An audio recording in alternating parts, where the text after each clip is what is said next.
Salam, salam sejahtera bagi kita semua, saudaraku yang kasih Tuhan. Hari ini kita akan kembali bersama-sama merenungkan firman Tuhan yang terambil dari Matius pasal 25 ayat 31 sampai dengan 46 dengan tema melayani Sang Raja. Demikian bunyi firman Tuhan. Bapak Ibu silakan menyimak di dalam Alkitab masing-masing. Sekali lagi Injil Matius pasal 25 ayat 31 sampai dengan ayat yang ke-46. Apabila Anak Manusia datang dalam kemuliaannya dan semua malaikat bersama-sama dengan Dia, maka Ia akan bersemayam di atas tahta kemuliaannya. Lalu semua bangsa akan dikumpulkan di hadapannya, dan Ia akan memisahkan mereka seorang daripada seorang, sama seperti gembala memisahkan domba dari kambing. Dan Ia akan menempatkan domba-domba di sebelah kanannya dan kambing-kambing di sebelah kirinya. Dan Raja itu akan berkata kepada mereka yang di sebelah kanannya, "Mari hai kamu yang diberkati oleh Bapa-Ku, terimalah kerajaan yang telah disediakan bagimu sejak dunia dijadikan. Sebab ketika aku lapar, kamu memberi aku makan. Ketika aku haus, kamu memberi aku minum. Ketika aku seorang asing, kamu memberi aku tumpangan. Ketika aku telanjang, kamu memberi aku pakaian. Ketika aku sakit, kamu melawat aku. Ketika aku dalam penjara, kamu mengunjungi aku." Maka orang-orang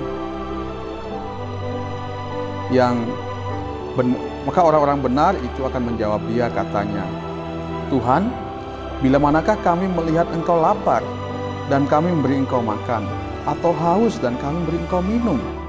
Bila manakah kami melihat Engkau sebagai orang asing dan kami memberi Engkau tumpangan, atau telanjang dan kami memberi Engkau pakaian?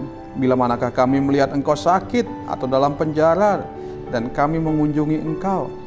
Dan Raja itu akan menjawab mereka, "Aku berkata kepadamu, sesungguhnya segala sesuatu yang kamu lakukan untuk salah seorang dari saudaraku yang paling hina ini, kamu telah melakukannya untuk aku." Dan Ia akan berkata juga kepada mereka yang di sebelah kirinya, "Enyahlah daripadaku, hai kamu orang-orang terkutuk, enyahlah ke dalam api yang kekal, yang telah disediakan untuk iblis dan malaikat-malaikatnya. Sebab ketika aku lapar, kamu tidak memberi aku makan. Ketika aku haus, kamu tidak memberi aku minum. Ketika aku seorang asing, kamu tidak memberi aku tumpangan. Ketika aku telanjang, kamu tidak memberi aku pakaian. Ketika aku sakit dan dalam penjara, kamu tidak melawat aku." Lalu mereka pun akan menjawab Dia, katanya, "Tuhan, bila manakah kami melihat Engkau lapar atau haus atau sebagai orang asing atau telanjang atau sakit atau dalam penjara dan kami tidak melayani Engkau?" Maka Ia menjawab mereka, "Aku berkata kepadamu, sesungguhnya segala sesuatu yang tidak kamu lakukan untuk salah seorang dari yang paling hina ini, kamu tidak melakukannya juga untuk aku. Dan mereka ini akan masuk ke tempat siksaan yang kekal, tetapi orang benar ke dalam hidup yang kekal." Amin. Demikian pembacaan kita. Sekali lagi tema kita adalah melayani Sang Raja. Saudaraku yang kasih Tuhan Yesus, apa yang kita buat saat ini, tentu itu akan berpengaruh pada hari penghakiman nanti. Memang jelas dikatakan dalam Alkitab, dalam Yohanes 3:16, bahwa setiap orang yang percaya kepada Tuhan Yesus akan menerima hidup yang kekal. Tetapi kepercayaan itu bukan hanya sekedar kata-kata. Kepercayaan itu bukan hanya sekedar angan-angan, tetapi kepercayaan itu harus dinyatakan dalam hidup kita. Ya. Lewat sikap kita, lewat perilaku kita, lewat perbuatan kita. Jadi keselamatan di dalam iman itu bukan hanya berbicara tentang kita percaya dalam pikiran saja, tetapi kepercayaan itu kita wujudkan dalam kehidupan kita setiap hari. Itulah yang dimaksudkan dalam pembelajaran kita pada hari ini. Dan apa yang kita buat hari ini akan kita pertanggungjawabkan ketika hari penghakiman itu tiba. Dalam pembacaan tadi jelas dikatakan bahwa ketika Tuhan Yesus datang nanti, setiap orang akan dipisahkan satu dengan yang lainnya dan dikumpulkan sesuai dengan apa yang mereka lakukan dalam kehidupan ini. Ya. Ada diumpamakan seorang gembala yang memisahkan domba-domba dari kambing-kambing. Ya.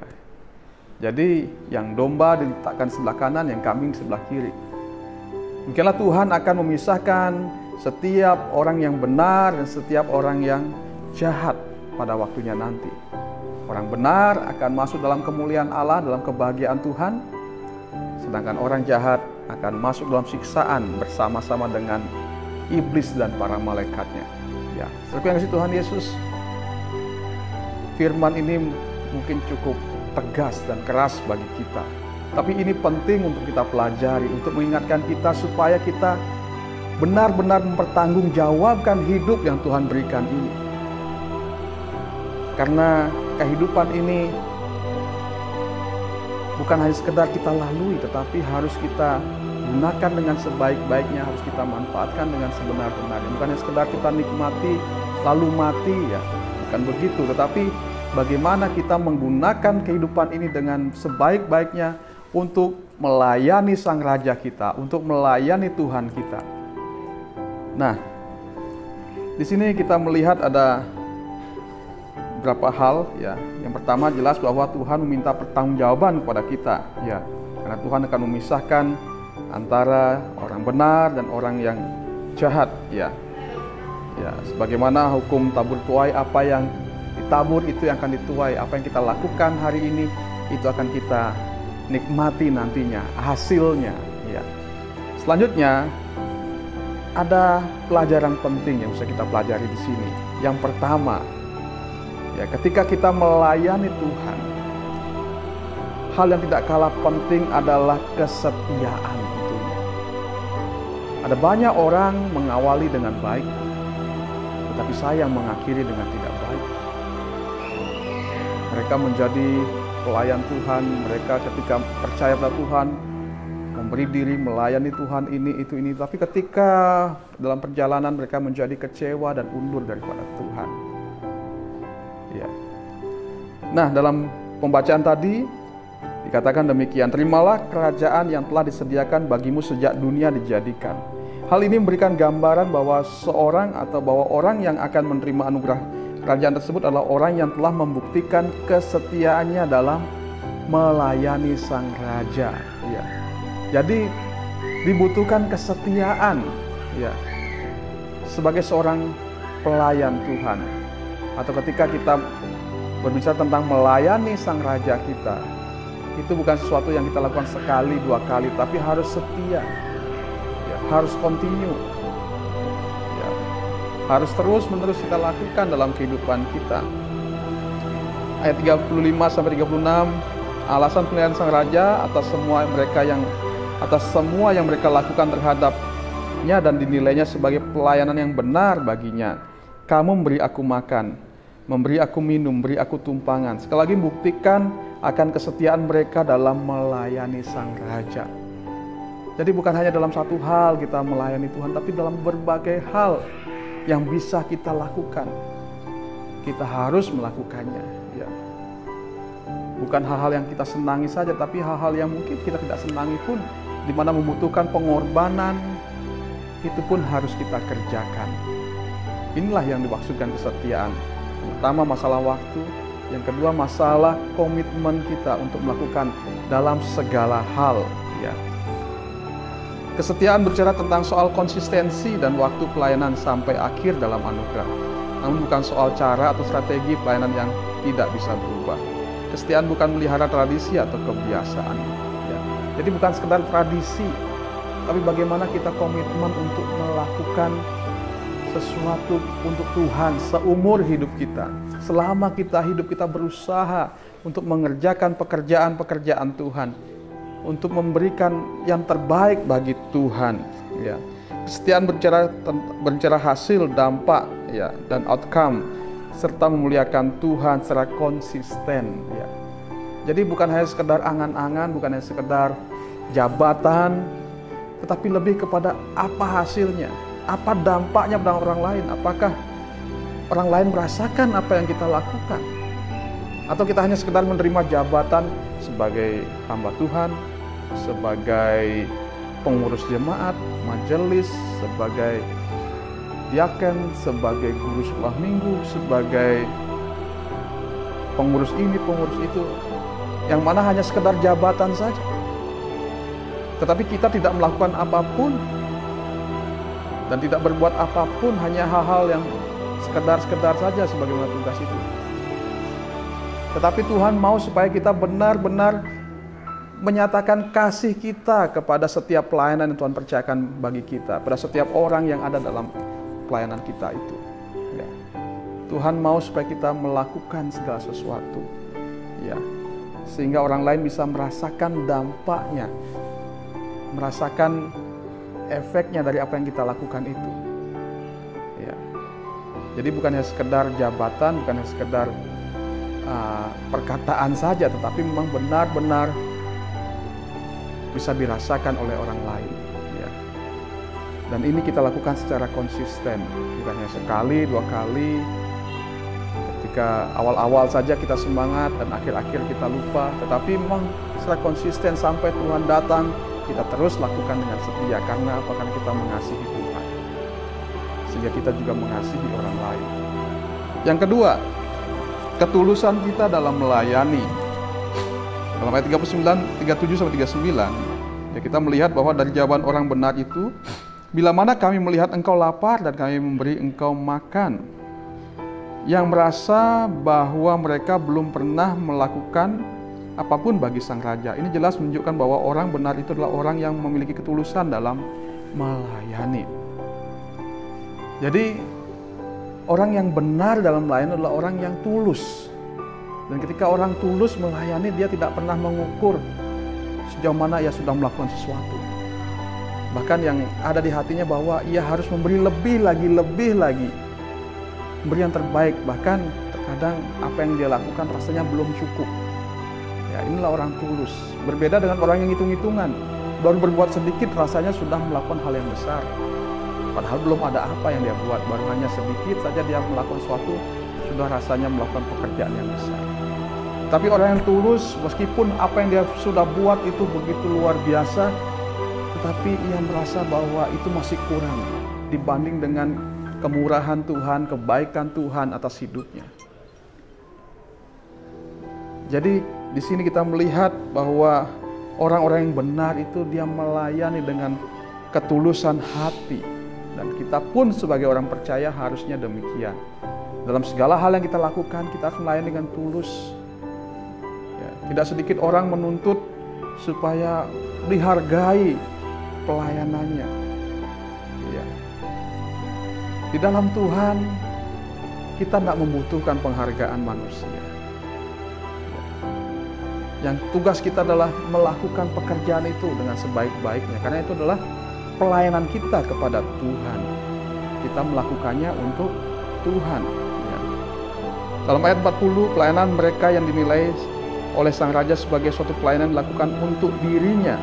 Sesungguhnya segala sesuatu yang kamu lakukan untuk salah seorang dari saudaraku yang paling hina ini, kamu telah melakukannya untuk aku. Jelas menunjukkan bahwa mereka adalah orang-orang yang tulus dalam melayani Tuhan. Jadi apapun yang kita buat, hal-hal kecil sekalipun yang kita buat, mari kita lakukan untuk Tuhan. Ya. Jadi setiap hal yang kita kerjakan, anggap kita sedang mengerjakannya untuk Tuhan. Dan memang benar itu untuk Tuhan. Bukan semata-mata untuk menolong orang, tapi memang kita tahu bahwa ketika kita melakukan hal itu, kita sedang melayani Tuhan kita. Ya. Kita sedang memberikan untuk Tuhan. Kadang-kadang ada orang yang berpikir bahwa orang itu tidak baik, tidak usahlah kita buat ini, tidak usahlah kita buat itu untuk dia. Tapi pikiran yang demikian tentu salah. Kita harus berpikir bahwa apa yang kita buat itu kita mau lakukan untuk Tuhan. Entah siapapun orang yang di depan kita. Tapi hati kita harus memandang kepada Tuhan bahwa kita melakukannya karena kita mengasihi Tuhan dan mengasihi orang itu. Ya. Jadi apapun yang kita lakukan dalam dunia ini, sebenarnya kita sedang melakukannya untuk Tuhan. Karena semua yang ada adalah milik Tuhan. Setiap orang adalah milik Tuhan.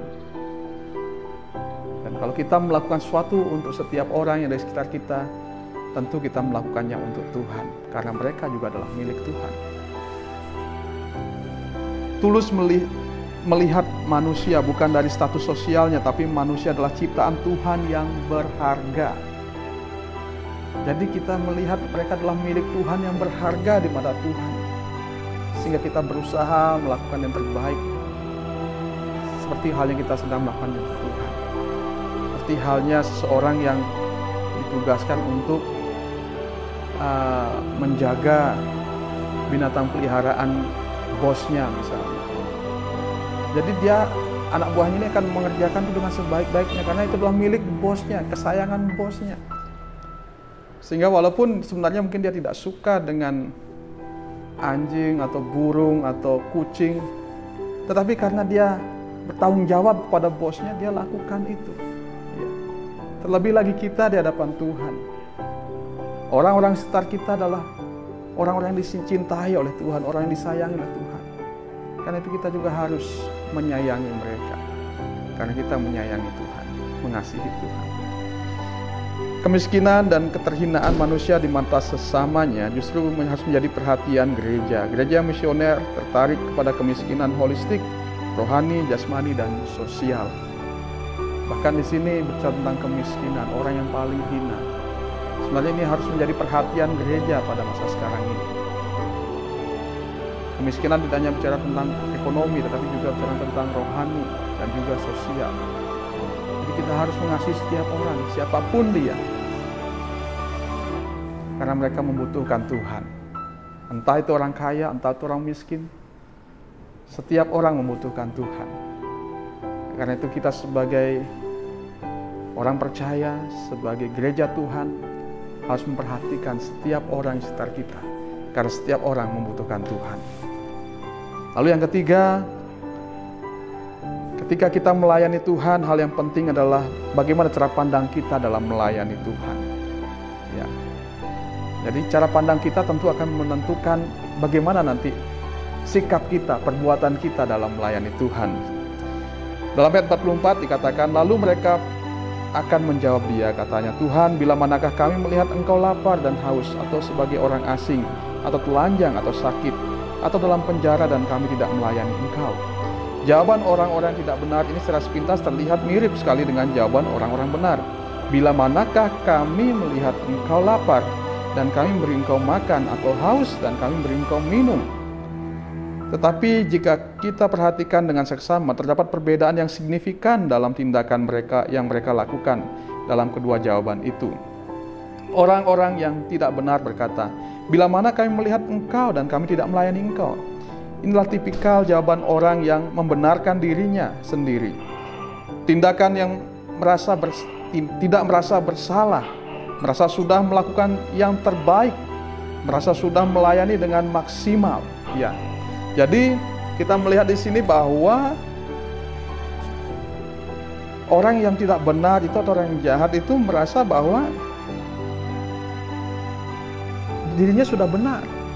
Ya, ketika melakukan segala sesuatu dia sudah benar. Dia tidak merasa bersalah sama sekali, padahal dia belum melakukan apapun, padahal dia melakukan suatu kesalahan. Tapi dia menganggap dirinya benar.